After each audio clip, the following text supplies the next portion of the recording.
mempelajari, berbagi demi bangsa yang jaya. Ya, mari kita tegakkan kejujuran, melawan korupsi dengan keberanian. Anindasi tiap terang dalam gurita, membawa harapan cahaya integritas. Dari berbagai penjuru kita bersatu. Assalamualaikum warahmatullahi wabarakatuh. Selamat pagi Bapak, Ibu. Salam sejahtera, nama budaya, salam kebajikan. Oke, hari ini bertepatan dengan Hari Anti Korupsi Sedunia. Dalam ruang udara mencoba untuk menyingkir luka yang sering kita abaikan. Saat ini komunitas anti korupsi, komunitas Anindya Citya berkolaborasi dengan Library Cafe dalam rangka memperingati Hari Anti Korupsi Sedunia, Hakordia tahun 2025. Anindya menghadirkan ruang diskusi tentang Cipta Hakordia 2025 yang hari ini memasuki pada episode ke-10, Bapak Ibu, dengan topik korupsi, kemiskinan, dan negara gagal. Korupsi, kemiskinan, dan negara gagal, ini 3 kata yang terasa berat, Bapak Ibu. Namun justru perlu terus kita bicarakan agar kita tidak terlalu larut di dalam kegelapan, Bapak Ibu. Bayangkan kalau suatu negara itu kita analogikan sebagai sebuah tubuh, ketika infeksi bernama korupsi dibiarkan, demam bernama kemiskinan itu naik perlahan. Dan kalau keduanya tadi tidak pernah dikelola, tidak sembuh, tubuh akan kehilangan daya menuju titik terendah, menuju titik kegagalan, Bapak Ibu.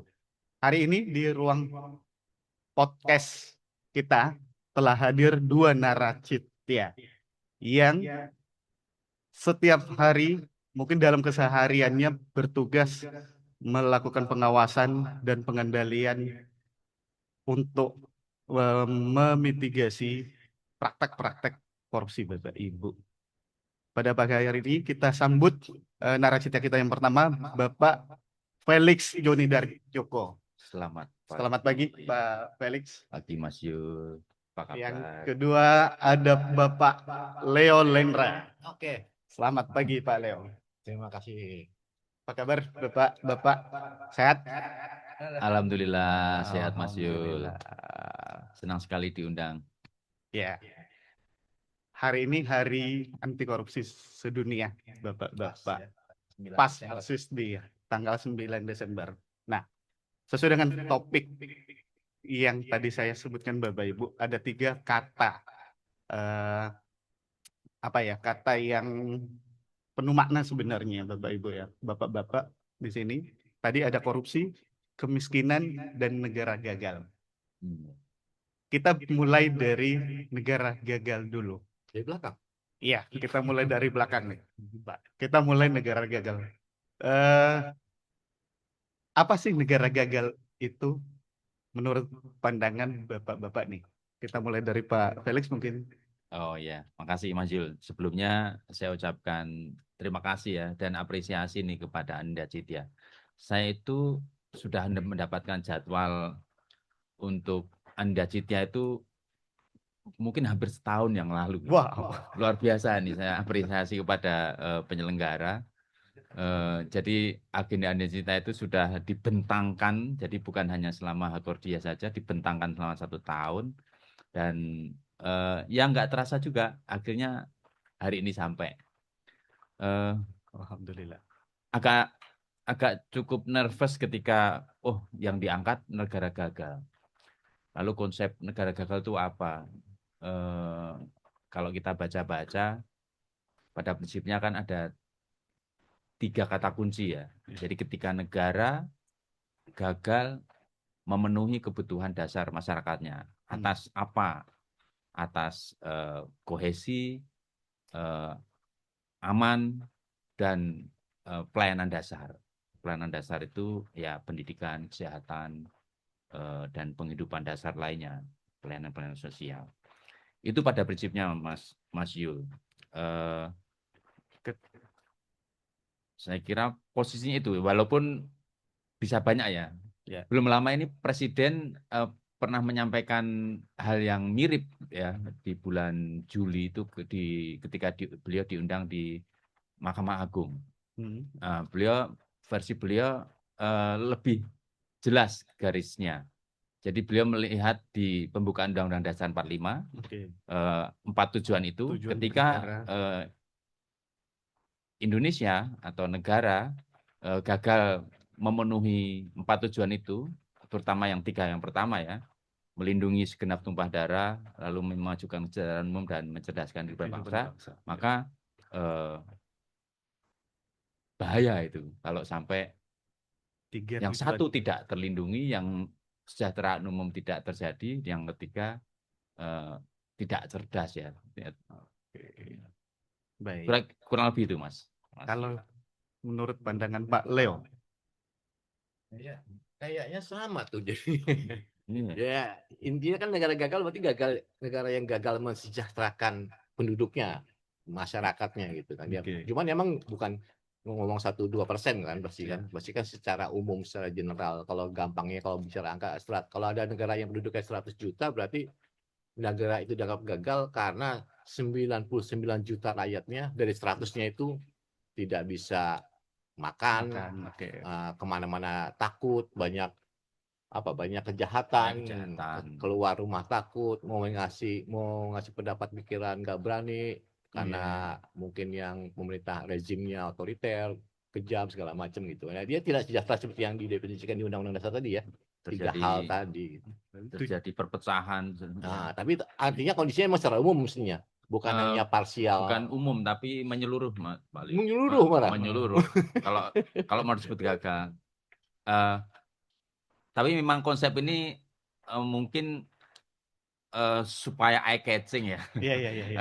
Kalau saya tengok-tengok literatur itu kan mulai dikemukakan tuh di awal 90-an, ada yang menulis di majalah itu tentang failed state gitu kan. Hmm. Lalu ada kemudian collapse state, itu untuk menekankan memang ada contoh-contoh kasus yang ekstrim seperti itu. Waktu itu Oke. Somalia misalnya, benar-benar Yemen. negara itu nggak bekerja karena terjadi kekacauan politik luar biasa sehingga penduduk tidak mendapatkan pelayanan dasar. Lalu kita dengar ada Yaman, Iya. bahkan Nigeria pernah. Tapi lalu kemudian itu menjadi sebuah teori dan buku yang cukup fenomenal dan mendapatkan perhatian yang besar itu memang di 2012 itu ada Daron Acemoglu ya, Why Nation Fails ya. Jadi kenapa negara itu gagal, itu dikaitkan dengan kemakmuran dan kemiskinan dan bagaimana kekuasaan itu digunakan, dan itu kan ekonom yang kalau nggak salah mendapatkan hadiah Nobel ya. Jadi itu mendapat sorotan, dan baru-baru ini PBB juga mengeluarkan satu buku yang menarik perhatian lagi ke arah mendiskusikan itu tentang makin tingginya hutang secara global, khususnya di negara-negara berkembang, jauh melebihi peningkatan hutang-hutang di negara maju, dan itu menjadi satu warning gitu ya, ketika nanti pengelolaannya yang dikaitkan dengan kemampuan yang kurang bisa mengarah ke kerentanan ya. Jadi lebih ke bukan gagal kali Pak Leo, tapi ringkih ya maksudnya. Jadi Lari kan gagal, Pak. iya, jadi ada jadi Kalau- rentan menuju ke sana kalau tidak di Ya itu tadi sejalan dengan tadi Pak, kan ada yang bikin itu tuh Pak, yang bikin apa? ranking Ah, penilaian. Nah, state ngomongin index, failure state index. Failure state fragile, index. fragile. Fragile state Fragile index. state baik, Yang 0 sampai 120 itu. nyinggung fragile state index. Coba kita tengok Bapak. Iya. Ini saya mau menunjukkan posisi kita, posisi Indonesia di indeks tersebut, Bapak. Indeks ini menempatkan Indonesia pada urutan ke-102 ya, dari 179 negara yang diukur ya. yang diukur. 179 negara. Nah, kita kalau melihat maps-nya Bapak, kalau saya tidak salah membaca, ini posisi kita di kuning ya. Indonesia ini Masuk warning. masuk warning. Ya, kategorinya warning. Kalau dilihat trennya, nah ini sejak pengukuran itu dimulai 2006 sampai dengan 2024, kita menunjukkan kebaikan. Kira-kira seperti itu nggak ya membacanya Pak Ya, Felix? jadi ini indeks ini kan mencoba mengukur lewat 4 dimensi utama kalau nggak salah ya. Dari dimensi pertama itu kohesi, lalu ekonomi, politik, dan sosial. Oke. Masing-masing ada 3 Sub. indikator ya, Ada 3 3 indikator, subdimensi. 3 sub, Ah. 12 yang dalam skala 10. Nah, kalau yang paling rapuh itu berarti 10. Kalau kuat itu 1. Terus Nah, jadi total nilainya itu 120 itu hancur lebur. berarti Nah. kalau mapnya merah dia Pak ya, Ya, paling sudah makin kanan, merah makin menunjuk merah gelap itu ya, maksimal 120 kan ke arah nilainya. hitam ya. Jadi posisi Indonesia dengan demikian Mediocre. sepertinya mediocre dan semakin baik. Tetapi intinya Iya. Di warning ya. Nah ini kalau saya sih memandangnya oke lah, ini sudah sebuah pengukuran yang Iya. sifatnya nice to know ya. Tetapi baik juga untuk kita berjaga juga sesuai warningnya ini. Posisi kita, jadi tidak di hijau Bapak ya, warning posisinya di tengah-tengah lah. Nah, di tengah-tengah ini ada faktor yang perlu kita lihat tadi. Ngomongin negara gagal itu selalu dikaitkan dengan peristiwa, salah satunya mungkin korupsi. Berarti emang sejalan sama judulnya ya, judul acara kita hari ini kan. Ya. Negara sesuai gagal dengan karena kemiskinan karena korupsi gitu ya, kalau dibaca dari belakang. Ya, Gitu kan? jadi korupsi apa hubungannya dengan negara gagal? Ah. Mungkin bisa kita nilai korupsi itu menjadi faktor yang sangat signifikan untuk menuju ke banyak kerentanan.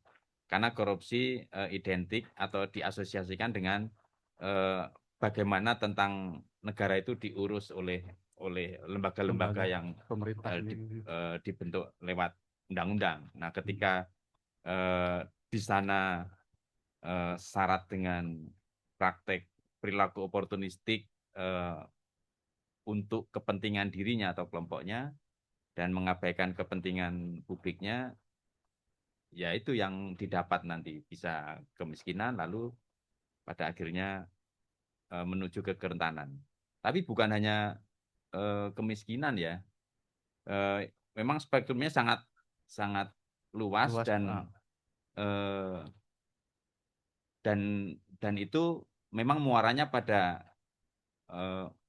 ketika orang tidak bisa mencukupi kebutuhannya, lalu orang mungkin kemudian lari dari negaranya atau kemudian orang berkerusuhan, bertengkar gitu kan, saling berebut, kemudian nggak pinter gitu kan, karena nggak ada pendidikan segala macam. Iya. Kalau dikaitkan dengan buku yang tadi Bapak singgung tadi itu Pak Felix, yang ditulis oleh Darren sama James Robinson tadi itu Pak. Yang Why Nation Fail ya. Itu kan dia kan secara pandangan ekonom ya. Ternyata kegagalan negara itu dia berani mengatakan bukan karena faktor budaya, bukan karena faktor salah kebijakan, bukan karena faktor kekurangan sumber daya alam atau kualitas manusia, tapi lebih pada penekanan pada kegagalan institusi katanya. Jadi dia bagi 2 kelompok tuh, ada yang inklusif sama yang ekstraktif institution. Nah ya, negara-negara gagal itu karena menganut tadi konsep ekstraktif institution. Jadi institusi politik maupun ekonominya yang dikuasai oleh segelintir orang, menghabiskan sumber daya dan sumber yang dimiliki oleh negara hanya untuk kelompok tertentu dia ekstrak habis untuk mereka kepentingan mereka gitu. Iya. Jadi kebalikannya ya inklusif tadi berarti semua orang seluruh rakyat Indonesia menikmati gitu. Jadi kayak sejalan kayak Undang-Undang Dasar 45 pasal 33 kan. Iya. Semuanya berhak gitu kan. Seluruh udara, Ah, air, tanah. Inklusif segala bukan macam. hanya milik segelintir orang, sekelompok orang, tapi untuk seluruh Oke. rakyat yang ada di negara itulah. Kalau Iya. kita ngomong sebuah negara ya, bukan cuma Digunakan, Indonesia. balik lagi ya ke tujuan Indonesia, Undang-Undang Dasar kita bahwa ya untuk kemakmuran masyarakat Indonesia, untuk mensejahterakan kehidupan bangsa dan seterusnya. Nah, ini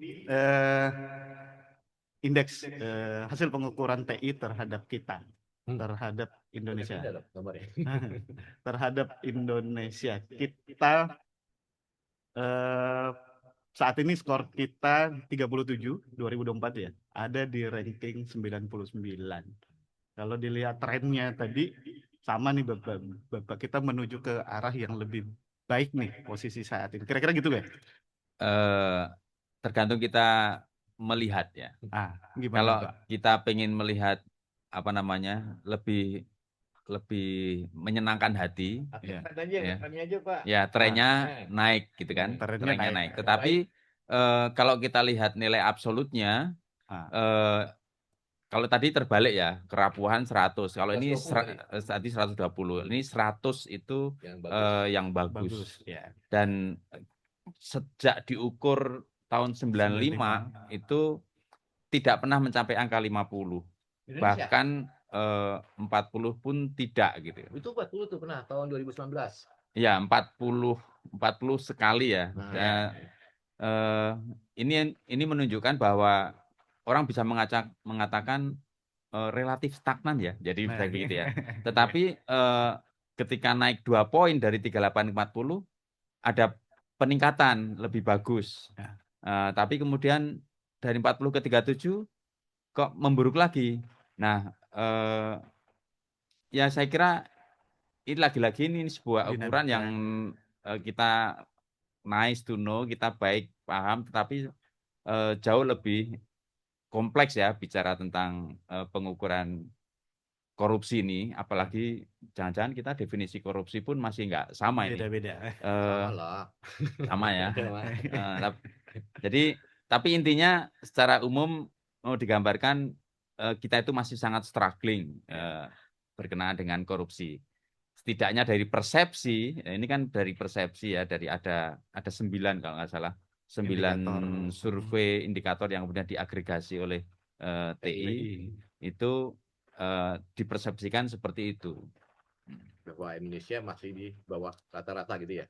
Masih di bawah rata-rata, rentan terhadap korupsi. Apalagi kalau kita dibandingkan dengan negara yang levelnya sudah di atas mendekati 100 ya. Paling tinggi kalau nggak salah kan Denmark ya. Denmark 90. Ya. Terus Finlandia sekitar 80-an. Nah, Singapura kan 80-an tuh. 80-an. Negara dengan penduduk berapa dia? 10 juta ya? 10 juta jiwa. Kurang lebih 10 juta. Ya, mungkin karena jumlah orang sedikit ya, paling gampang diatur kali ya. Sehingga dan terpusat di satu tempat, Pak. Indonesia ya di satu titik. Kalau kita kan terdiri dari negara kepulauan dengan berbagai macam karakter, dengan berbagai dan lain-lain. Ya. Tapi bukan pembenaran ya, Pak. Iya, bukan pembenaran. Sepakat, Pak. Itu bukan pembenaran. Jadi kan, kalau dibandingkan dengan Singapura aja jauh banget gitu ya. Kita 37 dari 100, dari poin maksimal 100, sementara tadi Singapura 84 kalau nggak salah, 84 dari 100. Jadi nilai kita setengah dari Singapura. Dari nilai Singapura menurut hasil survei yang dilakukan oleh TI. Gitu, dalam kaitan dengan persepsi kondisi korupsi di negara, di sebuah negara. Ya. Sedih sih, sebenarnya sedih sih. Nah itu Pak, ngomongin tadi kan kita baru membahas pengukuran saja tuh, pengukuran studi tadi ya, studi ini juga persepsi.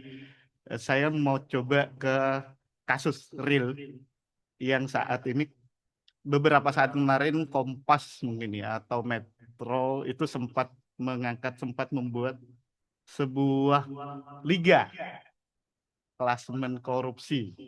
Oh, liga Coba nih ini. kita lihat nih Pak, ini liga yang kemarin sempat rame Bapak, Ya, bahwa uang negara itu rupanya tidak sedikit nih yang tadi dikorupsi, dinikmati oleh Ini yang sudah ingkrah semua ya. belum. belum Pak, Hah, ada belum, belum? belum yang Oh, yang paling bawah belum. masih berproses. Yang Nah, paling bawah belum ingkrah. bisa dibayangkan Pak, bagaimana jika uang sebanyak ini digunakan untuk kemakmuran dan kesejahteraan masyarakat kita, dikelola dengan baik di ini, tapi ternyata ya seperti itulah faktanya. Ya, ini jangan Kira-kira sampai. Ini kalau di total paling cuma 1 tahun APBN loh ini.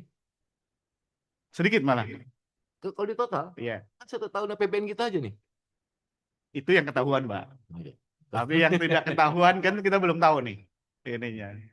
Nah, menurut pandangan Pak Felix nih, sorry maaf, Pak Leo dulu deh, Pak Leo. Apa tuh?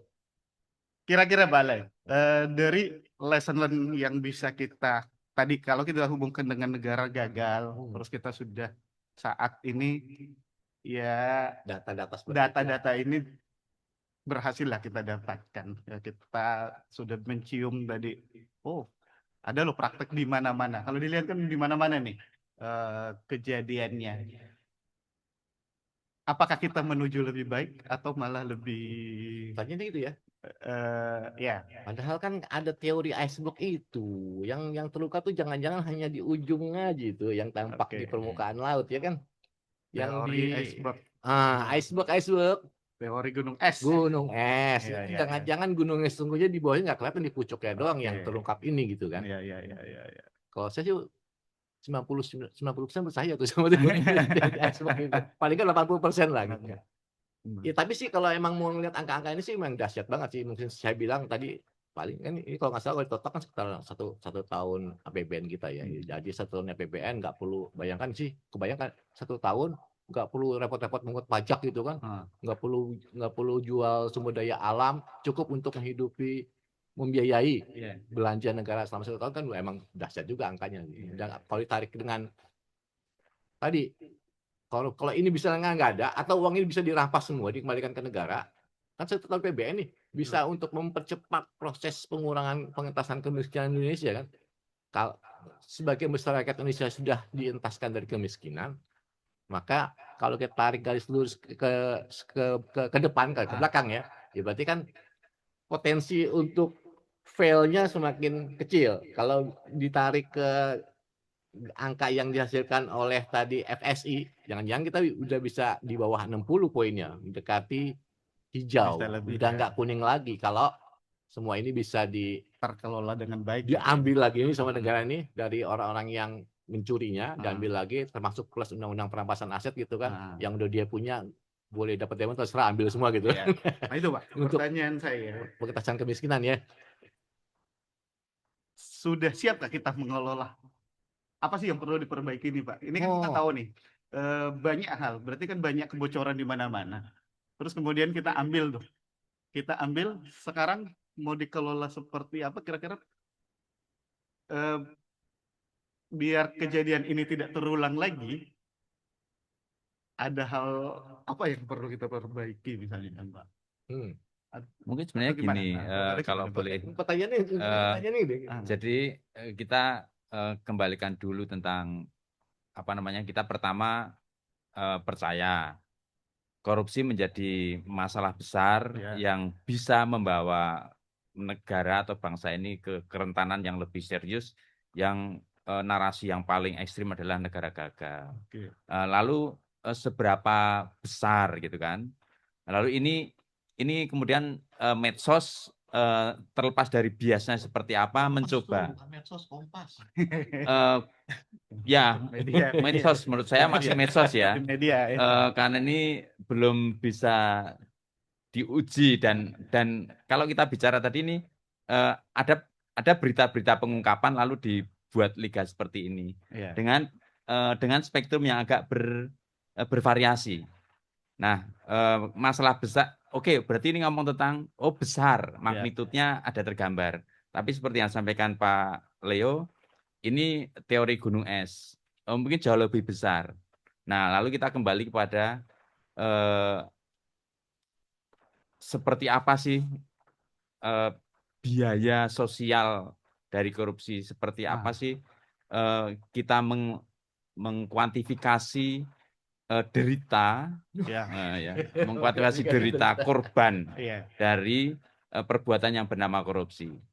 Nah ini kan mungkin memang jauh lebih dahsyat ketika kita kembali ke definisi. Kalau tadi kita lebih berkutat kepada kerugian yang dicuri, yang diambil, gitu Iya. ya. Sebenarnya bukan hanya itu konsep Tidak. kerugian, tetapi eh, berapa besar derita yang diterima atau dialami korban. Siapa korban ini? Ya rumah tangga, ya dunia Nah, usaha, ya pemerintah dari sebuah perbuatan di masa lalu yang mungkin masih berlangsung sampai hari ini, yang perbuatan itu koruptif. Jadi ada eh, tidak etis, tidak legitimate, tidak legal gitu kan. Eh, untuk mengambil keuntungan diri atau keuntungan kelompoknya. Nah, konsepnya kan seperti itu. Nah, di sini kan memanipulasi laporan keuangan saja, misalnya dari seharusnya rugi terus-menerus menjadi laba terus-menerus, dipoles. sepertinya eh, tidak merugikan siapa-siapa. Enggak, itu ada investor, ada masyarakat kecil yang pemegang saham yang menggantungkan hidupnya dari informasi yang disampaikan regulator sistem gitu kan. Kemudian eh, dia menjadi kehilangan uangnya, lalu mungkin ada kehilangan pekerjaannya Ya. dan seterusnya, nggak bisa nyekolin anaknya. Itu kan sebuah kerugian ekonomi yang ini contoh kecil aja gitu. Iya, tapi betul sih, Pak. Menarik. Kalau kena Menarik. angka-angka itu sih mungkin ya itu besar, Pak. Iya. Kalau paling simpel misalkan ya, kalau ada tindak pidana korupsi di infrastruktur misalnya, Pak. Nah, Anggarannya katakanlah paling gampang ngomongin 100 M. Ternyata karena di markup, karena ada pengurangan kualitas dan kuantitas. Kalau real jangan cost-nya cuma 50 oke. 50 miliar separohnya, 50 miliar lagi sisanya bagi-bagi oleh Bagi-bagi, para pelakunya gitu kan. Nah, 50 miliar jadi infrastruktur jembatan, kan kualitasnya jauh beda tuh dibandingkan dengan jembatan dengan panjang lebar yang sama, Dengan yang saat kualitas yang anggaran sama. yang 100 miliar, jadinya cuma 50 miliar. Kan Iya. berarti kan masa pakainya udah jelas tuh, Iya. akan lebih singkat. Ya, otomatis rugi lah yang masyarakat pengguna jembatan tersebut pastinya. Pemerintah juga investasinya jadi double Betul. untuk memperbaiki lagi, untuk bikin baru lagi. Nyambung nih Pak. Terkait dengan analogi tadi, analogi jembatan terkait dengan nilai-nilai. Nilai kerugian yang tadi mungkin yang terungkap, nilai kerugian yang berhasil kita hitung kalau di contoh Pak Leo itu kan 50 miliar saja ya. Misalkan contoh Ya, itu. ya, contoh 50 miliar saja. Tapi saya sepakat mungkin dengan pandangan Pak Felix bahwa saat ini yang terungkap baru kerugian keuangan negaranya saja 50 miliar. Ada biaya lain yang tidak terukur, social cost dan lain-lain. Bagi Yang masyarakat yang harusnya menggunakan jembatan itu 10 tahun, Nah, nggak bisa dipakai lagi kan repot, betul, nggak bisa betul. jualan ya kan. Iya, saya pernah menganalogikan persis analogi yang sama ketika kita mau menghubungkan antara kota A dan kota B, terus kemudian dibangun jembatan. Jembatan itu yang kita hitung sebagai nilai baru sebatas nilai jembatannya. Tapi ketika jembatan itu tidak ada, berapa banyak nih pengeluaran Ya. mereka harus karena tidak ada jembatan atau contoh jembatan Pakai rubuh, nyebrang pakai kapal. nyebrang pakai kapal, itu Pakai biaya-biaya yang belum pernah kita hitung. Ya. Dan saya nggak tahu nih, saat ini sudah ada nggak sih perkara yang inkrah menghitung kerugian menghitung sampai sosial kerugian seperti itu. Jadi yang masyarakat sih. biar ada pembelajaran bahwa korupsi itu memang musuh kita bersama dan dampak yang dihasilkan dari perbuatan fraud atau korupsi itu Ya. tidak hanya senilai itu, tapi Hanya jauh lebih kerugian besar. terungkap di pengadilan misalkan, Betul, hanya bukan itu, ya. hanya itu, tapi jauh lebih besar. Kira-kira ada nggak menurut pengalaman Pak Felix? Menarik ya. Itu memang ketika kita ini kan bicara tentang strategi, Ya. tentang kita tahu itu masalah, lalu bagaimana kita menanganinya. Lalu yang sedang kita bicarakan kelihatannya kita dari penegakannya ya, Ya. dari penegakannya. Bagaimana kita bisa menghentikan perbuatan, lalu bisa memulihkan kerugian atau memberikan kompensasi kepada korban. Kacamatanya seperti itu. Nah, menarik ini sebenarnya apakah ada ya, apakah ada undang-undang anti korupsi itu sudah memberikan ruang ya. Undang-undang 3199 yang diperbaiki 20/2001 kan berikan ruang. Iya. Di sana barang siapa melakukan perbuatan melawan hukum dan seterusnya yang mengakibatkan kerugian keuangan negara atau perekonomian ya. Nah, itu kan sudah ada ruang ya. Nah, kata-kata perekonomian inilah yang sebenarnya bisa nggak dikuantifisir, karena ketika bicara di pengadilan itu harus ada kaidah-kaidahnya kan, Nyata dan dapat dihitung. nyata dan pasti, Pasti. itu kan itu doktrin yang kemudian berkembang dan menetap di saat ini. Nggak bisa ngitung ini ya, kerugian menarik kerugian masa depan ke sekarang di present value kan, mulai kerugian misalnya kayak contoh tadi itu kan Ya, eh, se- Secara Kalau- akuntansi kan bisa tuh.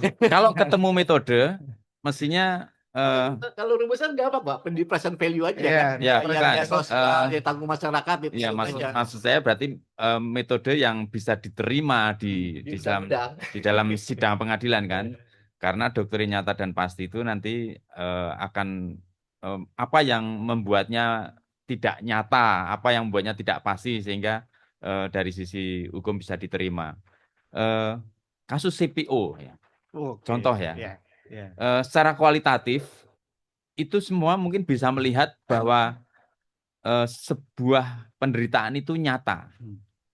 Nah, ketika kemudian ada case ya, jadi ada kebijakan pemerintah saat itu, kalau kita ingat 2022, tiba-tiba minyak goreng langka. Nah.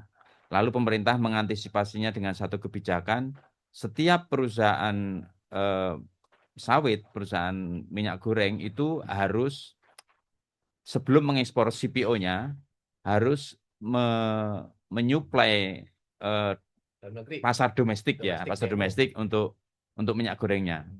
Dan itu tidak dilakukan dengan cara manipulatif. Lalu kalau kita ingat di awal April, Maret, April itu sudah nyata antrian, ada yang bahkan ada yang meninggal karena ngantri. ya, kemudian mungkin terancam kerusuhan. Ya. Itu dari sisi masyarakat. Dari sisi dunia usaha juga udah nyata, industri-industri kecil yang bahan bakunya minyak jelantah itu juga terdampak. Itu nyata. Tetapi ketika ini dibawa ke perkara hukum, ini sebentar, nyata harus pasti juga berapa jumlahnya. Ya. Nah, itu mungkin menjadi yang pertama, barangkali yang pertama, pemerintah itu menggunakan klausa kerugian perekonomian itu dalam penegakan hukum. Nah, itu menjadi case yang mungkin bukan yang pertama, tetapi itu yang pertama memberikan efek yang lumayan ya. Kebetulan saya terlibat dalam beberapa perkara untuk kemudian ikut memberikan keterangan di sidang pengadilan. Itu yang berkenaan dengan bukan hanya CPO.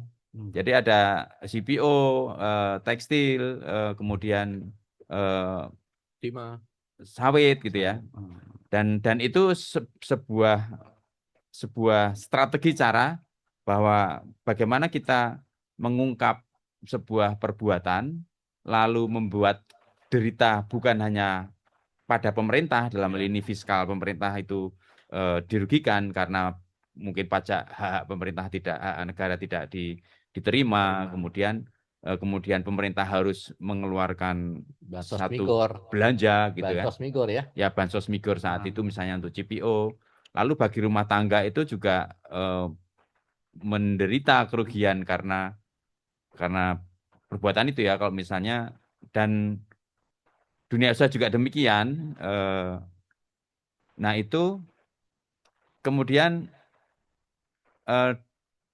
ada ahli yang menghitung gitu ya. Ya. Nah, kemudian dan ahli yang menghitung dan ketika sidang itu menerima, ini menjadi sebuah model bahwa Bisa kok ketika ternyata. ketika ada upaya menghentikan suatu perbuatan yang merugikan perekonomian, lalu itu bisa dikenakan penalti dan kemudian dimintakan tanggung jawab untuk membayar kompensasi. Iya. Jadi bukan hanya hubungan badan, bukan hanya kurungan badan, Sini, Pak. tetapi eh, Slip of tongue. tapi kompensasi dan itu kalau case yang di Batam pernah ada tekstil diterima oleh hakim bahwa masuknya tekstil lewat ada perbuatan suap di sana, kerugian perekonomian diterima, tetapi kompensasi tidak Belum dimintakan. diminta saat itu ya. Nah, tetapi untuk kasus CPO ini mungkin yang pertama hakim memutuskan harus membayar Mengembalikan. kompensasi itu dan diputuskan dan itu bisa menjadi bagian dari Jurisprudensi. penerimaan negara yang Apalagi bukan semata-mata penerimaan negara, tapi karena negara harus menanggung dampak. Beban. Apalagi kalau plus Iya. ini ya nanti ya, undang-undang perampasan aset ya. Nah, Oh, iya. Itu lebih hebat lagi tuh ya, dapatnya banyak tuh. Harapannya ya. Semakin menimbulkan efek jerah harusnya kan. iya. Ya, Jadi benar-benar dimiskinkan, Mbak ya. Iya, tujuannya Mengembalikan. bukan sekedar balas dendam, tapi efek jerah. Efek jerah bagi ya untuk mencegah orang-orang lain melakukan hal yang sama kan harusnya kan. ya karena memang teorinya itu deterrence Deterrence teori yang effect itu dipakai, harusnya kan. Efek deterrence jerah. teori. Betul. Berarti tadi kalau saya kaitkan dengan balik ini ke medsos ke pemberitaan uang-uang yang dipamerkan di kejaksaan ya mungkin saat itu ya. Ya itulah uang-uang yang dari upaya memulihkan uang negara dari perbuatan korupsi itu. Ya itu lebih ke komunikasi publik, Mas. Gitu. Bahwa ini ada satu penindakan, ada upaya satu penindakan dan dampak dan ada upaya pemulihan. Tapi lebih penting daripada itu memang bagaimana sih pencegahan korupsi ini supaya tidak menjadi besar gitu ya. Iya. Memang kembali ke logika ekonomi ya. Manusia itu berperilaku karena insentif. Apapun termasuk kejahatan, Mas Pak Leo. Jadi rasional teorinya. rasional teorinya Ya, kalau rational choice. rational choice. Jadi ketika orang melakukan kejahatan, ketika asa manfaatnya itu masih Cost lebih benefit tinggi ya, cost benefit. daripada asa biayanya, itu akan dia lakukan. Ya. Maka penting mencari cara atau strategi bagaimana supaya asa biayanya perbuatan koruptif itu lebih tinggi daripada asa manfaat yang dia dapat dari perbuatan koruptif. Lebih beresiko ketahuan, gampang ketahuan, dan kalau ketahuan hukumannya akan berat maksimal, dia akan dimiskinkan sehingga habis semua hartanya. Ya, artinya biayanya lebih tinggi ketimbang manfaat yang dia tadi dapat. teorinya si Skinner ya, rational choice theory. Kalau bisa begitu. Kalau ternyata korupsinya gampang dilakukan, mudah dilakukan, dan kemungkinan Hukumannya. ketahuannya dulu lah. Kemungkinan ketahuannya kecil. Terus kalau ketahuan hukumannya kecil ringan, maka bisa dianggap korupsi itu investasi. Worth it deh kayaknya. Worth it to try gitu kan. Iya. Tapi kalau melihat tren pemerintah saat ini, rezim kebijakan saat ini sepertinya kita sudah mengarah ke sana, Pak ya. Sudah mengarah ke. Katanya kan DPR akan membahas ini kan, undang-undang perampasan aset kan, udah masuk prolegnas. Masuk prolegnas, baru masuk dulu, Pak ya. Udah masuk. Ya, masuk dulu. Nanti agenda pembahasannya kan belum tahu nih, Pak. Kapan? Betul. At least itu sudah menjadi kecenderungan baik. Ada secerca harapan lah. Ya. Karena sudah masuk di prolegnas. Untuk tadi sejalan dengan teori rational choice tadi ya, Iya. semakin buat orang berpikir berkali-kali untuk melakukan tindakan korupsi. Oke. Karena akan mudah ketahuan, dan kalau ketahuan hukumannya akan sangat berat. Semakin berat. Oke. Nah, ada lagi nggak sih Pak kebijakan pemerintah saat ini yang mengarah ke sana? Ya, jadi gini Mas Yul, saya kembali ke awal kita bicara tentang negara Negara gagal. gagal. Negara gagal itu kalau kita bedah dikit gitu ya, dari contoh yang Fragile State Index tadi kan, dia pakai indikator apa sih gitu ya. Kan tadi ada 4 Indikatornya indikator, itu ya secara ini kan ketika banyak orang kabur dari negeri kita sendiri, orang-orang kaya kabur, orang sekolah ke luar negeri, kerja di luar negeri, Bukan kemudian hashtag yang tempo hari ramai itu kabur aja dulu. ya terus banyak perpecahan, jadi Oke. banyak istilahnya faksi-faksi, konflik lahan, dan mungkin pemerintah tidak punya legitimasi gitu kan. Lalu kita punya, Biaya kesehatan. jadi sumber daya alamnya itu kemudian tidak dikelola secara inklusif ya. Inklusif itu kalau tadi dibilang ekstraktif itu berarti sifatnya hanya eksploitatif, dan itu Dinikmati. kecenderungan ketika institusinya itu masih lemah, itu perilaku korupsinya kan tinggi, sehingga yang menikmati itu kan tidak merata. Jadi banyak hal. Segelintir orang aja. Lalu isunya adalah tentang redistribusi kekayaan sebenarnya. Bagaimana pembangunan atau sumber daya yang dimiliki itu bisa dimanfaatkan seoptimalnya untuk sebanyak-banyaknya orang.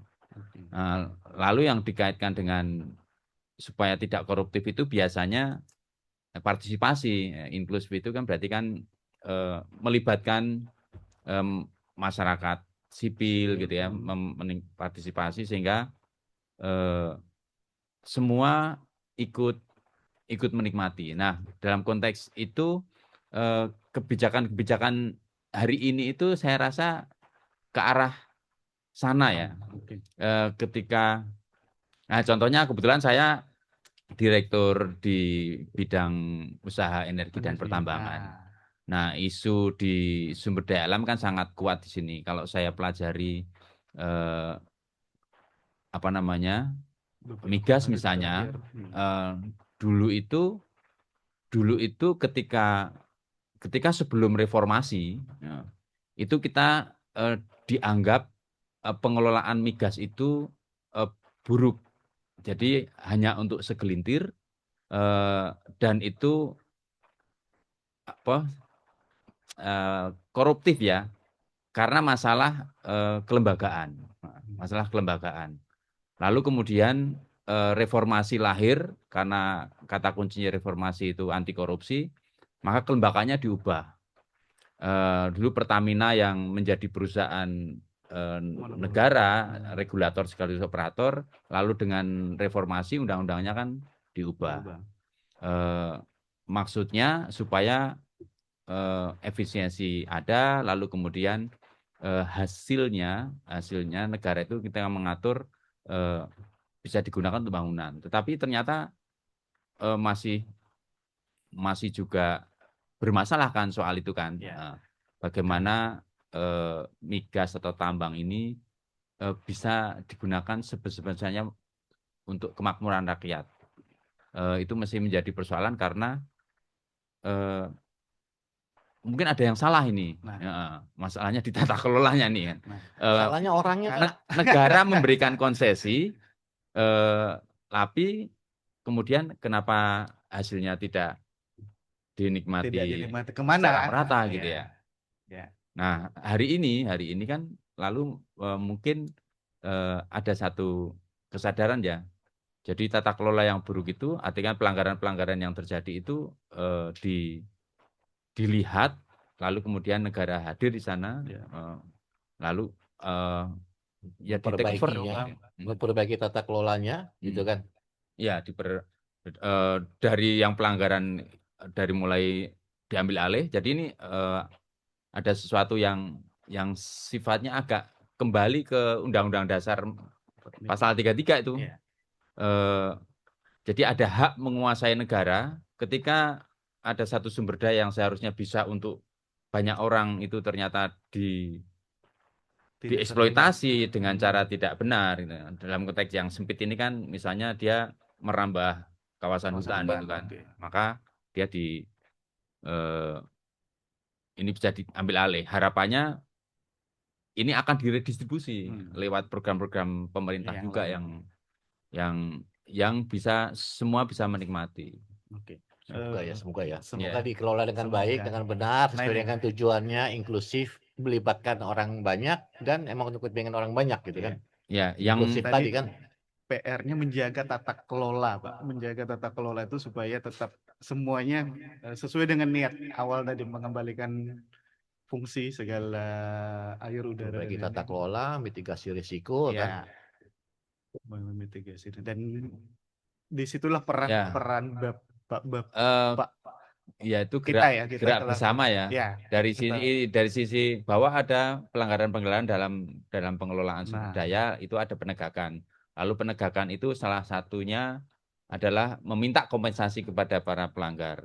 Lalu setelah kompensasi itu untuk siapa? Dikembalikan lagi untuk pembangunan. Nah, secara langsung maupun tidak langsung, program-program yang pro untuk rakyat orang banyak ini, misalnya makan bergizi gratis, sekolah rakyat, koperasi desa, sekolah Garuda untuk SDM unggul, itu kan sebuah ikhtiar ya, ikhtiar untuk meredistribusi kekayaan menjadi lebih inklusif, merata. supaya dinikmati oleh masyarakat. Meskipun ada Indonesia PR-nya pada kali ya, umumnya. Pak Leo ya. Ada PR-nya. Oke. Dikit. Oke. Baik, Bapak Ibu, ini karena di meja kita sudah tersedia kopi dan box, mungkin kita sambil nikmati dulu, kita masuk ke break ya. Oke, selamat datang kembali Bapak Ibu. Saat ini Pak Leo, Pak Felix, kita masuk di sesi berikutnya karena kita disaksikan juga oleh seluruh penjuru dunia. Nah, sesi ini kita beri kesempatan Bapak-bapak kepada teman-teman kita, audiens kita, penonton setia Anindya Cita dan Library Cafe yang ada untuk bertanya. Saya yakin Bapak Ibu di seberang sana sudah punya banyak stok pertanyaan nih buat Bapak-bapak. Mudah-mudahan kita bisa jawab, Pak ya. Oke, baik, di layar Zoom saat ini sudah ada yang raise hand dari Pak Bambang Ismail. Silakan Pak Bambang Ismail, apa kabar Pak? Alhamdulillah baik Bapak. Mohon izin semuanya, mudah teman-teman juga pada sehat semua. Ini kita kasih kesempatan dulu yang live. Baik, terima kasih atas kesempatannya dan alhamdulillah saya bisa gabung di acara ini, dan ini momen besar, momen baik buat kita semua, buat kami, buat saya khususnya karena ini terutama di momen Hari Korupsi ya. Ini mohon sharingnya dari teman-teman, mungkin kalau ada narasumber begitu ya. Kalau melihat sebelumnya dari mana Pak Bambang? Oh ya, maaf. Saya Bambang Ismail, saya sekarang saat ini di Sekretaris BKPSDM. Sebelumnya saya di Inspektorat. Kemudian alhamdulillah karena saya ada di grup teman-teman Inspektorat dulu, jadi saya dapat link ini nih untuk memantau dan ikut gabung nih Pak. Inspektorat mana Pak kalau boleh tahu Pak? Saya Kabupaten Tangerang Bapak. Di mana? Kabupaten Tangerang. Oh Tangerang. Kabupaten Tangerang. Saat ini saya sebagai Sekretaris BKPSDM Kabupaten Tangerang. Ya, silakan Pak. Baik, mohon sharing dari teman-teman nih barangkali atau dari narasumber terkait, apalagi saat ini kan Indonesia sedang berduka dengan kejadian Sumatera, dan saya berkeyakinan itu tidak lepas dari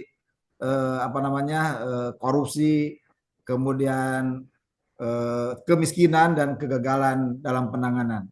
Khusus terkait dengan kegagalan, misalnya kalau kita pantau di media saat ini beberapa kepala daerah di wilayah sana gitu ya, 4 kepala daerah yang saya baca ini sudah tanda kutip menyerah begitu kan ya terkait ini. Ini mohon pencerahan dari teman-teman dari rekan-rekan. Pertama apa yang salah gitu ya. Rasa-rasanya kalau di daerah di kami sendiri secara konsep, secara peraturan ini sudah bagus.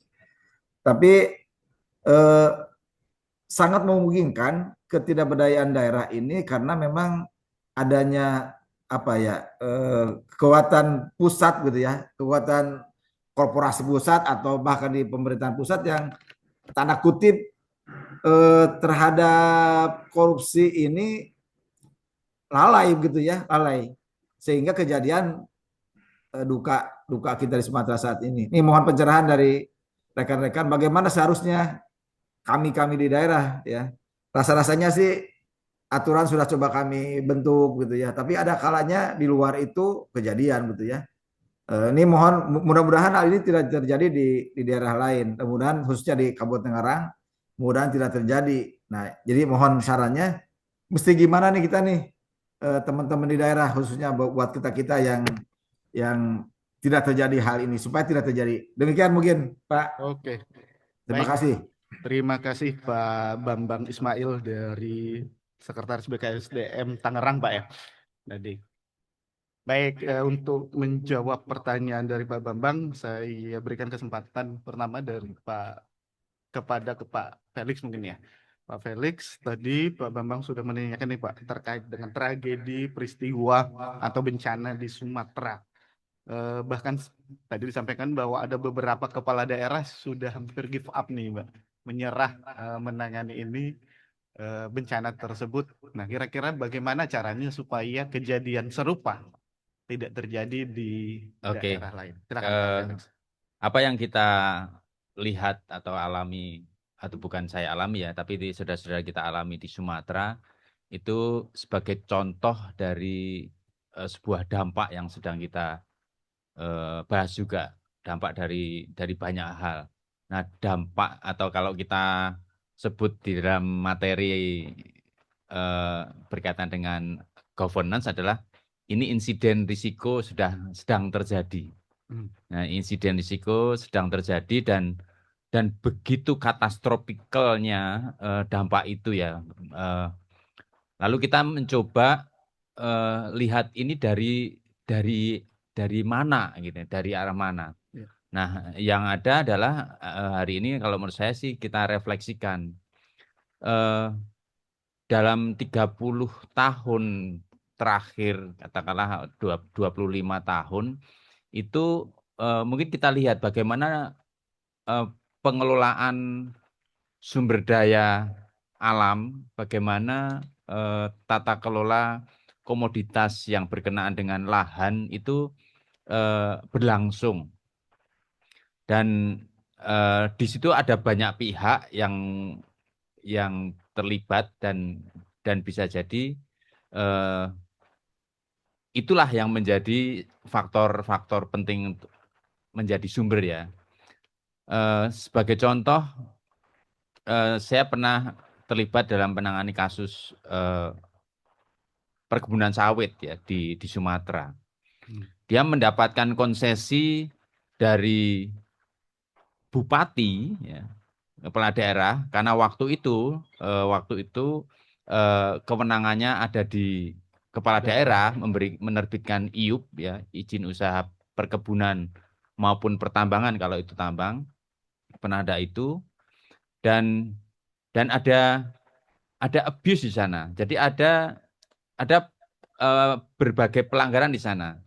Jadi entah bagaimana IUP itu terbit di tengah lahan yang belum clear and clean. Jadi ternyata itu ada di dalam kawasan hutan, bahkan di kawasan hutan lindung. Kemudian tidak ada juga pengurusan hak guna usahanya. Bisa dibayangkan ketika yang seperti itu terjadi dan biasanya di situ masuk juga perilaku koruptif, entah itu suap, entah itu pemberian fasilitas istimewa dan seterusnya, yang Kemudian koridor-koridor untuk perlindungan lahan ini diabaikan. Ada izinnya sendiri, ada izin pun itu ada dampak-dampak yang harus ditanggung. Apalagi tidak berizin atau mengabaikan proses pemberian izin yang sudah digariskan lewat regulasi tentang bagaimana ruang itu ditata. Nah, lalu yang terjadi puluhan tahun untuk konteks sawit misalnya, IUP yang sudah melanggar ketentuan 100 hektar misalnya, 100 hektar dibuat tanpa sesuai ketentuan. Yang dibuka pun ternyata bukan 100, tapi 200. Lebih dari itu. Nah, dan banyak kasus bukanya pun mungkin juga dengan cara membakar, maka ada efek kebakaran hutan juga. Nah, hal-hal itu yang kemudian kita lihat kembali ya. Kalau bahwa ini memang ini suatu bencana, tetapi ada baurannya dengan perbuatan manusia lah, berarti ada aktivitas manusia, dan itu beberapa ahli sudah melihatnya, dan sekarang kita lihat Satgas penertiban kawasan hutan juga sedang bekerja untuk melihat bagaimana perusahaan-perusahaan yang punya aktivitas di hulu sana itu mungkin ikut terlibat dalam munculnya bencana ini. Nah, pelajarannya hanya dari sisi ketika memang ada peristiwa pelanggaran itu bisa mengarah, ketika itu kebun berarti illegal farming, ketika itu tambang itu illegal mining, ketika itu perambahan hutan itu berarti illegal logging. Nah, itu harusnya mereka-mereka yang ikut memberikan dampak derita kepada korban ini termasuk pemerintah ya, karena pemerintah harus menanggung, maka mestinya mereka itu juga layak untuk dimintai pertanggungjawaban. Nah, bagaimana supaya itu tidak terjadi dalam konteks tempat lain? Maka kalau secara regulasi dari sisi itu sudah ada perbaikan. Bagaimana pemberian IUP yang serampangan itu kemudian lebih dikendalikan. Tetapi muncul juga risiko baru bahwa pengawasannya relatif kurang ketika daerah tidak diberi atau diambil wewenangnya dalam penerbitan IUP, lalu pengawasannya kendor gitu ya, karena tidak menerbitkan IUP, ngapain saya awasi, kira-kira seperti itu. Sementara jangkauan dari pusat ke daerah juga mungkin ada jarak, belum lagi ini perilaku koruptif ini melibatkan orang-orang yang mungkin punya posisi yang secara lokal maupun di pusat itu membuat lebih leluasa. Maka hari ini dengan semangat untuk penegakan aturan, kemudian lebih bagaimana meminta pertanggungjawaban para pelaku, itu menjadi sebuah solusi yang harapannya nanti kemudian secara gradual kebijakan-kebijakan diperbaiki. Kira-kira gitu. Terima kasih Pak Felix. Sebelum saya ke Pak Leo, tadi saya menggarisbawahi insiden risk, Pak ya. Ini merupakan peristiwa insiden risk. Di akhir Bapak juga tutup dengan sudah ada perbaikan berupa regulasi itu kemudian diperketat, terus kemudian namun memunculkan risiko baru di mana pengawasannya menjadi kurang karena ketika yang menerbitkan izin dari tingkat pusat, dari daerah kemudian merasa tidak ikut bertanggung jawab, kurang lebih seperti itu Pak ya. Nah, ngomongin risiko Pak, risiko ini berarti kan masih mungkin terjadi sebenarnya. Masih mungkin terjadi Tempat lain. di tempat lain. Maka tadi ada kekhawatiran Pak dari Pak Bambang ya, bagaimana caranya supaya itu tidak terjadi. Artinya dia bisa terjadi ketika kita lambat mungkin atau tidak memitigasi Pak ya, tidak menentukan mitigasi terhadap itu tadi bagaimana si iup itu terbit di kawasan hutan misalnya dan seterusnya. Terus saya mau bilang bahwa saat ini kita sudah punya pemerintah sudah menerbitkan Perpres 39 tahun 2023 ya kalau tidak salah tentang manajemen risiko pembangunan nasional, di mana setiap di situ diatur bahwa butuh kerjasama lintas sektor antar lembaga nih, antar lembaga, pemerintah pusat, pemerintah daerah, dan lain-lain. Jadi bahwa pembangunan nasional itu ya tanggung jawab bersama, tidak bisa tuh kayak tadi bahwa ini yang menerbitkan siapa, yang mengawasi bukan saya dong. Mungkin itu mungkin poin tambahan sedikit dari saya. Nah kalau menurut Pak Leo sendiri gimana Pak? PR-nya berat sih katanya pemerintah Pak ya. Kalau cuma sekedar kita bicara yang telah terjadi di Sumatera bagian utara sih ya udah jelas kan sekarang pemerintah sedang bergerak untuk Memperbaiki ya. ya pertama kan sedang menginvestigasi kan Oh, ya. penyebabnya, apakah ada kaitannya dengan perusakan hutan, deforestasi, illegal mining, illegal logging gitu jenisnya kan. Tapi kan selain faktor alam ya, karena tropical cyclone tadi ya. Iya. Pelaku deforestasi, illegal logging yang menjadi memperbesar dampak buruk dari cyclone tadi, kan bukan hanya korporasi nih bisa jadi nih Pak. Oh, Bisa iya. jadi juga jangan-jangan ya, Iya. saya nggak bilang pasti, saya bilang Iya. jangan-jangan Ah, juga individu-individu gitu loh. iya.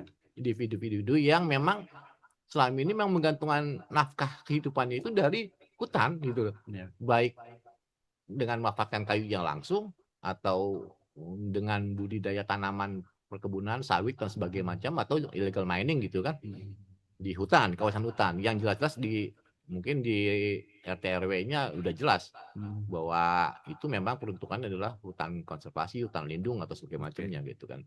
Tanpa ada pemberian hak untuk pengelolaan hutan kepada badan usaha sekalipun kan bisa jadi individu Illegal tersebut mining tadi yang contohnya, ya. melakukannya secara individual berkelompok gitu karena untuk emang kebutuhan hidupnya. Iya, Nah, iya. berarti kan PR pemerintah itu bukan sekedar mencegah mereka untuk tidak melakukan itu kan, tapi juga bagaimana menyediakan ya kan alternatif sumber penghidupan bagi mereka.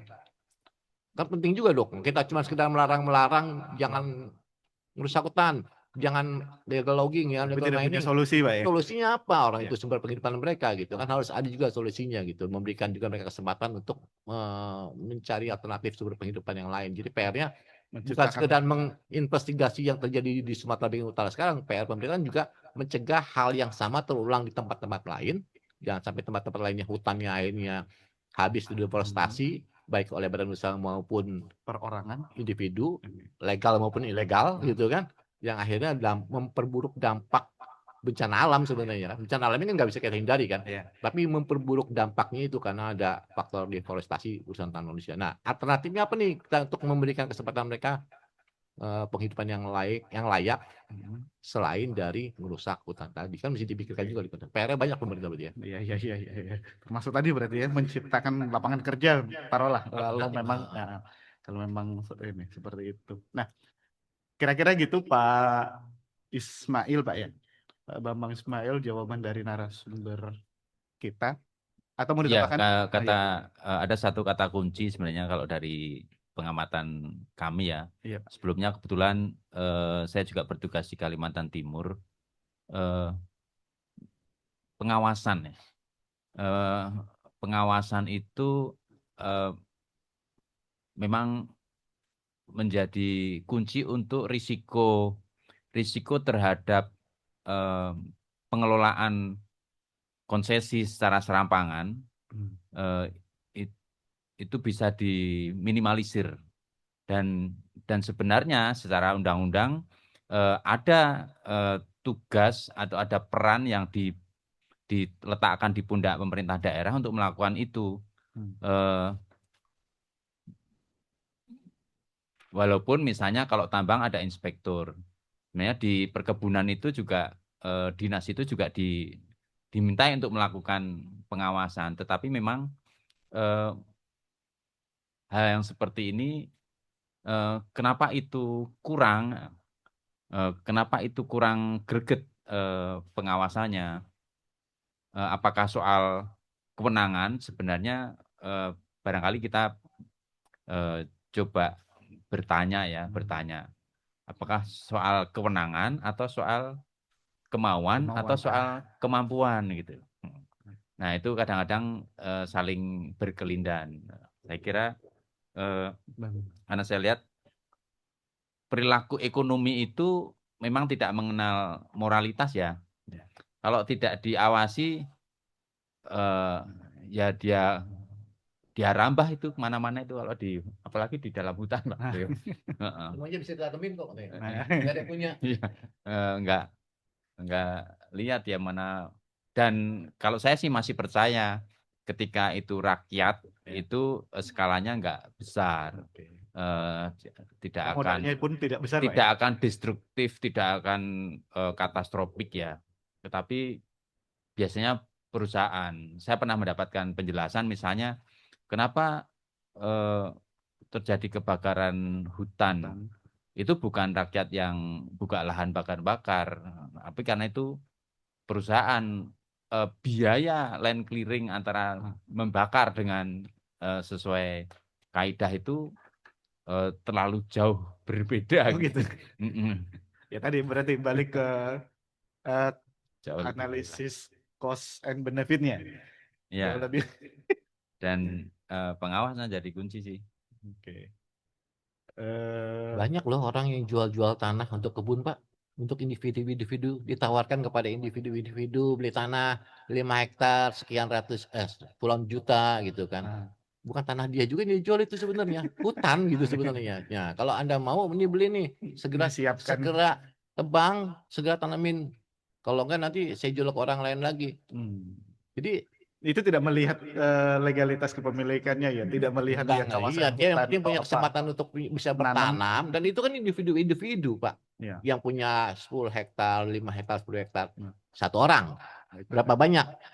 Nah, dikalikan sekian orang yang berminat untuk memiliki kebun sawit. Banyak Pak itu, Pak. Cukup dengan surat keterangan kepala desa. Itu investasi jangka panjang, Pak. Jangka aja. Punya kebun sawit. Iya. Tapi kalau di ini, Bang, artinya kan menguasai 5 hektar itu tidak sedikit ya, mohon maaf kacamata saya. Tidak. Kalau di tengah hutan itu sedikit kali, Pak. ya, kalau di tengah hutan, hutan seluas itu. kalau di tengah hutan tidak kelihatan lah kalau ininya. Nah, saya nyambung nih Pak, kalau Pak dari audiens belum ada. Oh iya, silakan teman-teman Bapak Ibu peserta Zoom meeting, kalau misalkan mau bertanya silahkan raise hand aja atau bisa langsung diketikkan di chat room-nya, nanti akan kami coba bacakan. Nyambung nih Pak, saya tadi kalau kita bicara perampasan di kawasan hutan, kan di tengah hutan tidak terlihat nih. Nah, kebetulan Pak Leo ini kan pernah bertugas pernah bertugas di Babel, Pak ya. Di Babel penambangan itu kan tidak dilakukan di hutan, tapi sepertinya terlihat. Kalau kita lihat citra udaranya kan banyak banget tuh Pak, lubang-lubang. Saya nggak tahu itu legal apa ilegal. Tapi ya tadi ada pertentangan ketika ada apa ya? Dulu saya pernah berkunjung ke sana, dapat tuh Pak cerita bahwa ketika tidak ada pilihan lapangan pekerjaan misalnya, orang ya cukup dengan nambang pasir dapat sekaleng susu, lumayan Pak, sekilo 300.000 atau berapa. Nah itu benar nggak sih Pak kejadian-kejadian seperti itu ketika pemerintah yang Bapak lihat di sana? Pertanyaannya berat. Beratnya karena sensitif. Ada ya, tadi Pak, karena tidak ada pekerjaan lain. Tadi yang kita bahas di awal, rational choice theory tadi, cost benefit, ya kan? Ya. Bahwa biaya yang dikeluarkan, resiko yang ditanggung, ternyata dibandingkan dengan penghasilannya jauh lebih besar penghasilannya, risk and gain ya kan, jadi kan akhirnya kan teori itu kan no risk no gain itu kan. Kalau nah, tapi ini masalahnya tadi Karena cost dan risk yang ditanggungnya kita lebih kecil daripada potensi pendapatan penghasilan keuntungan yang akan diraih, ya itu kan rational choice Iya, gitu kan. Ya itu yang gue kerjakan dong gitu kan. Oh, Sama tadi Pak, yang tadi saya sambung menyambung jawab Pak pertanyaan dari Pak Ismail tadi. Pak Ismail tadi ya. Ya jangan segera melarang dong. Alternatifnya apa nih yang bisa menjadi kayak sumber penghidupannya harus ada dong. Kan nggak mungkin ada rumah tangga ya emang penghidupan dari situ terus Iya. kita tiba-tiba alihkan kemana, nggak boleh so what gitu, kita saya mau ngapain nih gitu kan nggak Tapi tidak menyelesaikan ada masalah solusi gitu. juga Pak ya. Masalah sosial juga jadi kan akhirnya kan yang timbul kan, Betul. ya itulah Ya. pertama kita mau nggak mau kita harus ngitung juga nih ada pertemuan cost benefit, berarti kan harus kita bagaimana kita besarkan cost-nya dengan resiko tadi yang kita baca di awal juga gampang ketahuan hukumannya berat, ada efek jeraknya gitu kan. Ya. Sehingga mikir orang gitu kan berlipat-lipat untuk melakukan tindakan itu. Di samping tadi alternatifnya apa kalau gitu nih, kalau saya risikonya tinggi di sini ya nggak bisa di sini, saya alternatifnya kemana ya, mau nggak mau kan harus dipikirkan juga kan oleh para pengambil kebijakan. Gitu Pak, saya Siap. detailnya spesifiknya nggak berani bahas ya Pak, terlalu sensitif nanti Pak. Baik. Maksud tapi benar ya, tidak sebatas melarang, harus menciptakan solusi juga dong. Pemerintah dalam hal ini. Itu Iya. kan tugasnya semua. Pemerintah daerah ya. Iya, semua lini. Kita balik ke tadi pembukaan Undang-Undang Dasar menciptakan termasuk itu. Mungkin gini Pak, Jul, yang Siap. kalau sebelum ada pertanyaan, Atau saya bertanya sama Pak Ferry boleh nggak Pak? boleh juga. Ini ada Pak, jangan Jadi, dulu Pak.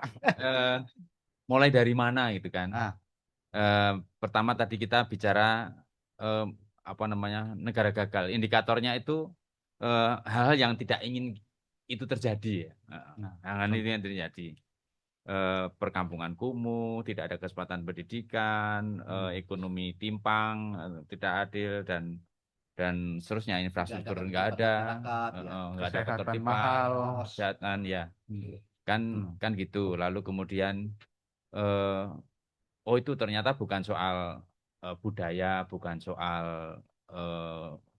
kita nggak punya sumber daya alam, tapi lebih ke masalah tata kelola kan, kelembagaan kan, institusi kan, institusinya kuat atau tidak gitu ya.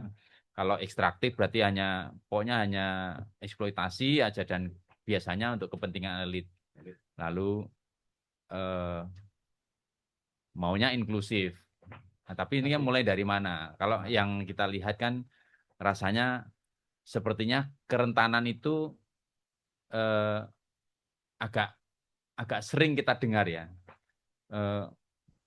Kabur aja dulu, itu kita pernah dengar kan. Tagar banyak hal yang Gelap. ya kejadian-kejadian tadi Mas Yul mengungkapkan Liga itu menunjukkan ada pengumuman korupsi yang itu baru di permukaan, banyak kejadian. Lalu mulai dari mana gitu. Nah, kalau saya sih memang kita lebih pas memang mulai dari kanan, Pak. Kalau tadi kan kita ngomong negara gagal dulu, kalau yang kanan. Kita dari kanan, dari penegakan. Dari penegakan. Jadi bagaimana penegakan itu penegakan hukum. Ya, penegakan hukum, penegakan aturan itu benar-benar dilakukan. Kalau sekarang misalnya secara kelembagaan kan Gakum mulai ada di struktur. Berarti SDM. benar kata Presiden Pak ya. Baik buruk sebuah negara tergantung kepada TNI dan Polri. Ya, pertahanan. Ya, maksudnya pertahanan dan keamanan. Dari ya tadi kan polisi kan perannya kalau TNI kan perannya kan pertahanan keamanan negara. Kalau Polri kan lebih ke dalam, bicara domestik, bicara tentang tertib sipil gitu kan. Ya, dalam konteks pertahanan penegakan kan hukum. Kan ancaman itu bisa dari luar, bisa dari dalam. Dan kalau sudah aman, kemudian kita baru bisa. Makanya berarti dari penegakan hukum berarti kan bicara tentang tadi disambungkan dengan statement Presiden mengatakan baik buruknya negara tergantung pada TNI dan Polri ya. Berarti sih nyambungnya tadi penegakan hukum memang Pak. Kalau penegakan hukumnya berkeadilan, ya kan, Iya. konsisten, tidak pandang bulu, Tidak tebang pilih. tidak ya. ada, tidak pilih-pilih nebang gitu Iya. kan. Ah, mudah-mudahan reformasi polisi berhasil. Nggak, ya penegakan mulai dari penegakan, tetapi juga simultan dalam pembangunan ekonomi yang inklusif itu kan. Iya. Heeh. Pasti itu. Pembangunan yang inklusif itu. Inklusivitas. Ada satu lagi nih Pak, pertanyaan Pak. Masih nyambung dengan statement Pak Felix tadi. Mungkinkah sebuah negara itu tampak baik atau stabil di permukaan? Tapi sebenarnya sudah masuk dalam kategori gagal. Sebenarnya kan tadi indikator-indikatornya ada ya. Tadi kan kalau ada Tadi, 12 dimensi yang bagi dalam 4 klaster tuh. Ya. Ada ekonomi, ada sosial, politik, sama kohersi ya. Kohesi. Kohersi keamanan, berkaitan dengan keamanan. Kalau tampaknya tergantung sih.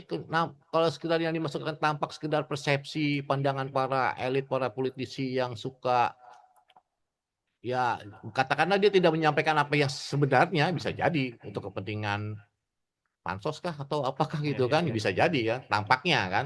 Tapi kalau kita melihat ukuran-ukuran yang hasil survei penelitian, ya saya nggak tahu jauh mana independen lembaga itu ya, lembaga apa tadi, Forpis tadi, Van Forpis tadi kan.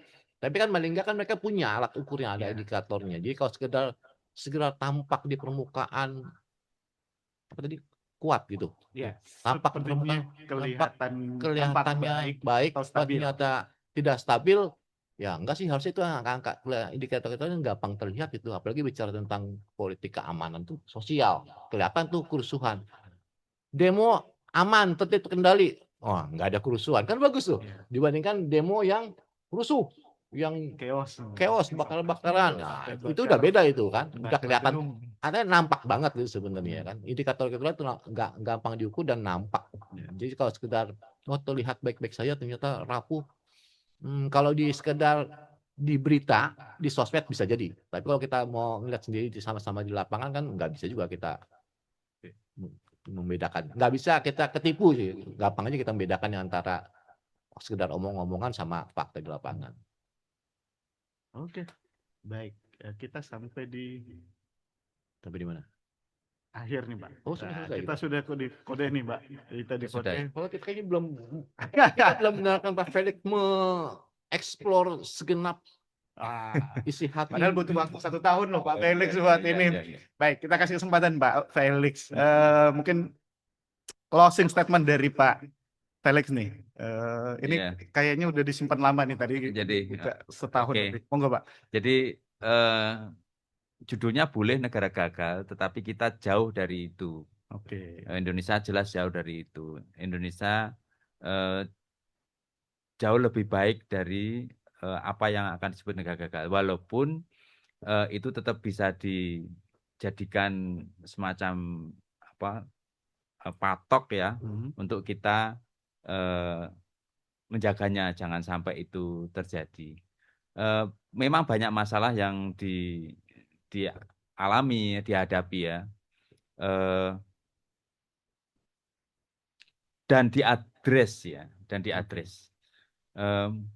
Kalau dari sisi lain, tanpa melihat bagaimana kita melihat masalah, Indonesia itu punya kelebihan ya. Ada studi yang cukup unik kan, ketika Indonesia dianggap negara yang masih belum maju atau belum baik, tetapi ada studi Indonesia itu termasuk negara yang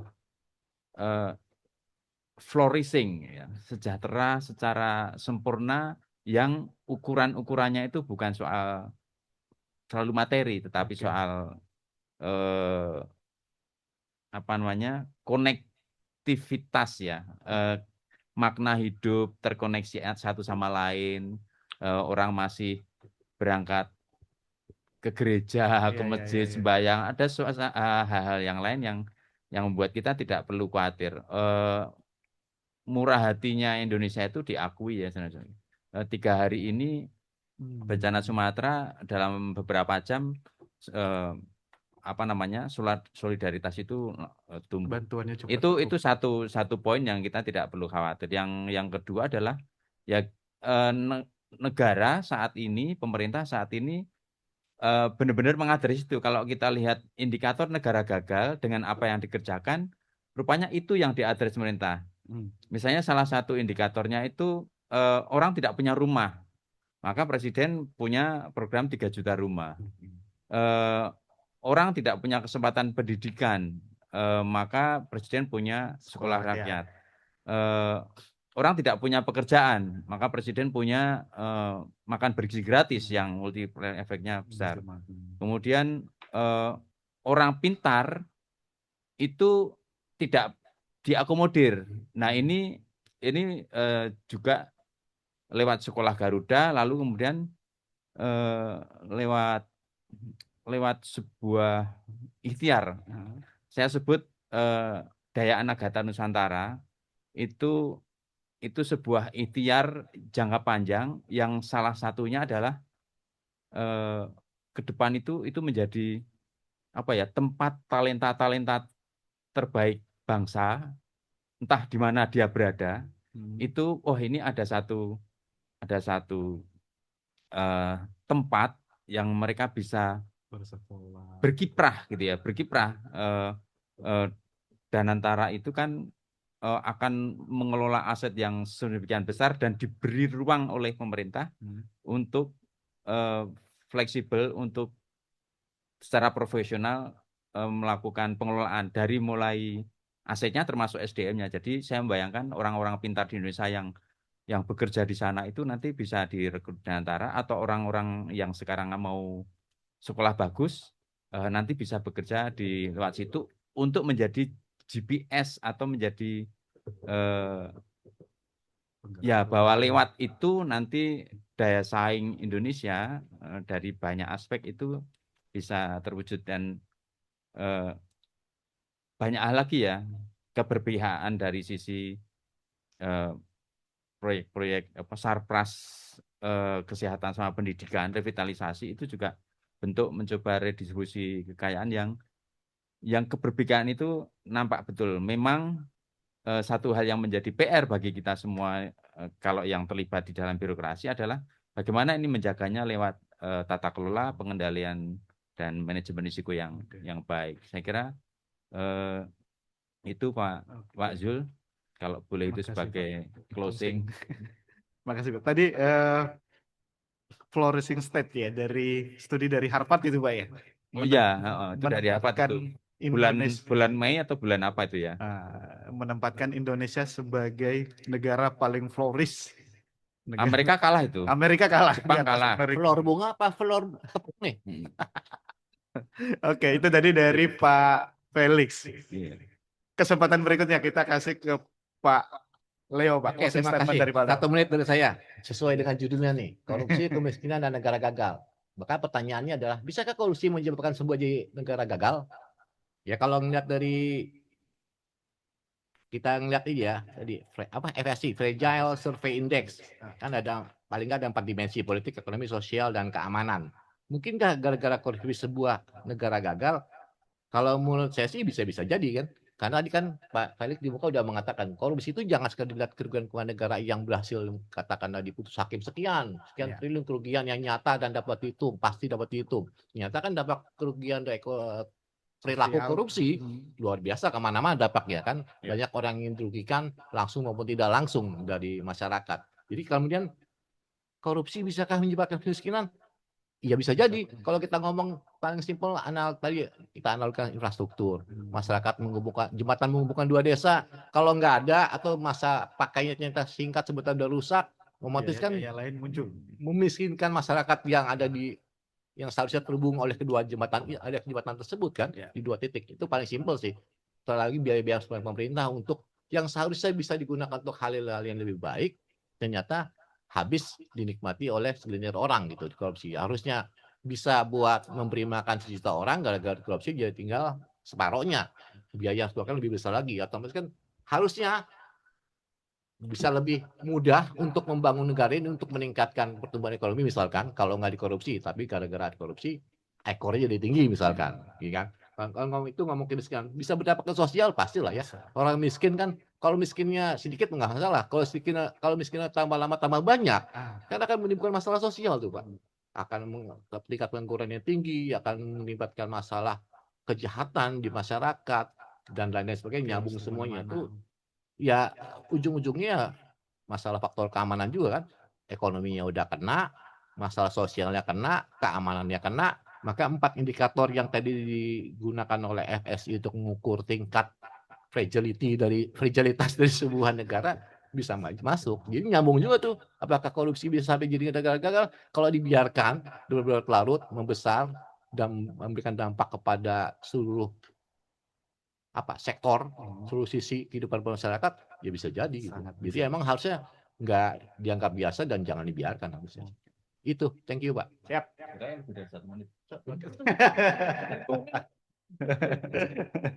Terima kasih Pak Felix, Pak Leo. Terima kasih atas closing statement-nya. Terima kasih waktunya. Bapak Ibu, negara tidak gagal dalam semalam, Bapak Ibu. Ia runtuh sedikit demi sedikit. Saat warganya berhenti percaya, Kecuali Bombay. saat kita semua berhenti peduli. Dan negara juga tidak pulih dalam semalam. Ia bangkit dari tindakan-tindakan kecil yang dilakukan oleh orang-orang yang memilih untuk tetap jujur. Bahkan ketika tidak ada yang melihat. Karena perubahan itu tidak dimulai dari gedung yang tinggi, Bapak Ibu. Ia dimulai dari meja kerja yang jujur, dari rapat kecil yang transparan, dari langkah sederhana yang dilakukan setiap hari. Jadi dilakukan setiap hari. Terima kasih telah membersamai kami di Bentang Cetia edisi spesial Hakordia hari ini. Semoga diskusi ini akan selalu menjadi pengingat bahwa integritas bukan milik institusi besar saja, tetapi milik kita semua Bapak Ibu. Setiap hari. Ingat, setiap hari. Sampai jumpa Bapak Ibu di episode berikutnya. Saya akhiri. Wabillahi taufiq wal hidayah. Wassalamualaikum warahmatullahi wabarakatuh. Waalaikumsalam warahmatullahi Dari berbagai penjuru kita bersatu, aktivitas PI dan semua pihak maju. Bukan sekadar ilmu yang kita jaga, tapi perubahan untuk Indonesia. Kami Aninda Setia takkan pernah lelah menelusuri kebenaran dengan nurani yang